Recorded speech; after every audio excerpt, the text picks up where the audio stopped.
Hi. So today I'm going to make this video while I'm standing, and you'll shortly know why. I'm extremely proud of this. Why? I can basically stand without my rollator, even without my sticks. I'm just going to keep them aside for a while. Just in case if I need it, it is there. I can I I can basically hold my balance without any support. For me, for me this is nothing but a miracle. I know many of you, or even I used to do that. I used to take many things for granted. There is a specific term for this miracle. It's called neuroplasticity. Most of most of the people most of the people do not even survive this kind of incident, but I did survive. Many people who survive, they do not return back normal. I not only returned back normal, but this incident also has something incredible to it.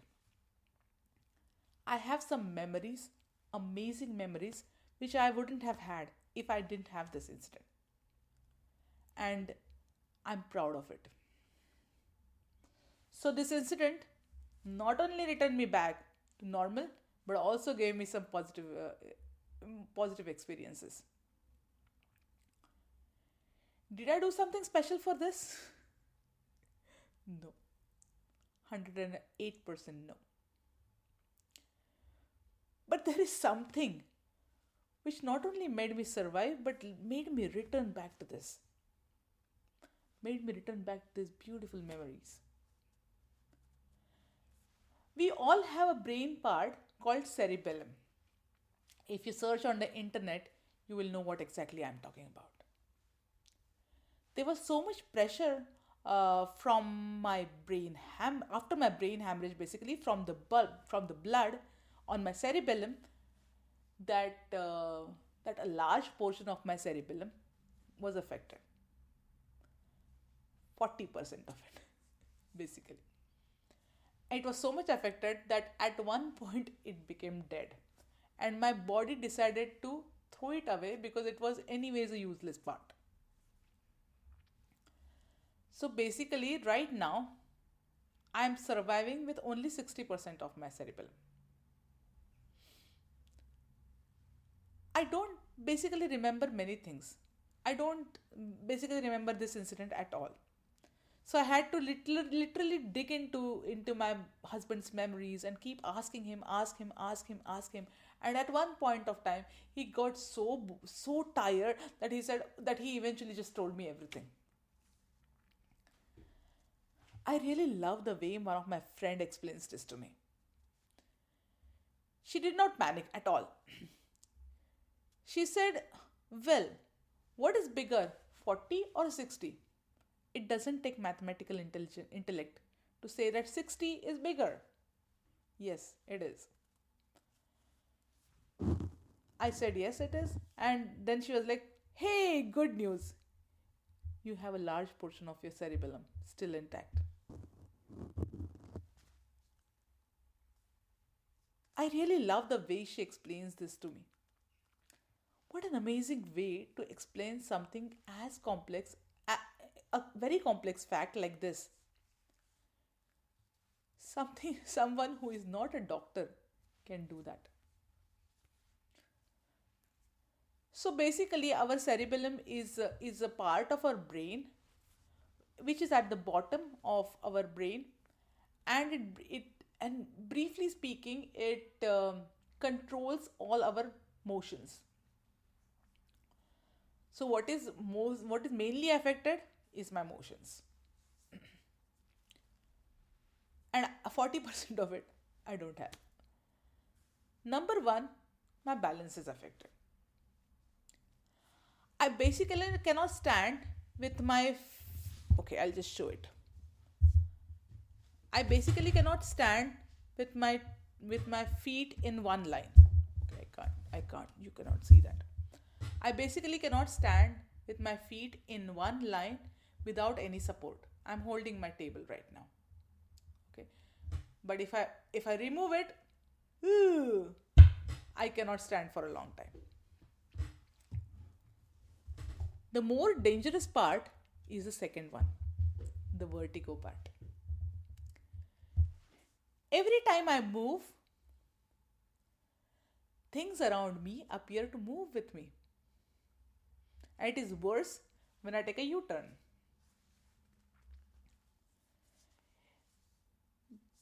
When I'm sitting still at one place after my vertigo, it returns back. It becomes stable. I get a stable vision after that. After after few seconds. Yeah. So fortunately till now my motions have not been affected so much.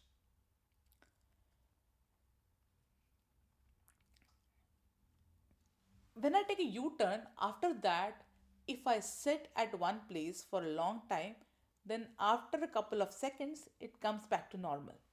So my motions are not affected so much. I'm sure this will also get cured one day.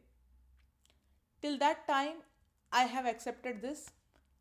I must live with this. I must train myself for this new change. Believe me, I have seen graphs how we get cured after a particular damage. But I have a big faith. There are exceptions, and right now, my job is just to observe, so I'm only observing, and I'm getting cured. I read a lot about this phenomena. I would really recommend a book called The Brain That Changes Itself by Dr. Norman Deutsch. And it seems he has also written a next book on this, The Brain's Way of Healing. I must read that book. The stories inside are actually miraculous. But there is one word which we all have given to this particular phenomenon, and it's called the the brain neuroplasticity. And this book explains that term very well. I love the fact that today there is a scientific reason for all this. This is not miracle anymore. There is a convincing explanation to this. I would like to further read this book and also the next book. I'm not basically a very avid reader. I know few people who can read a whole novel in one sitting, but I'm not that. Yes, it is important for you to know your strengths, but it is equally important to also know your weaknesses. And this is one of my weaknesses. And I know that. Thank you very much.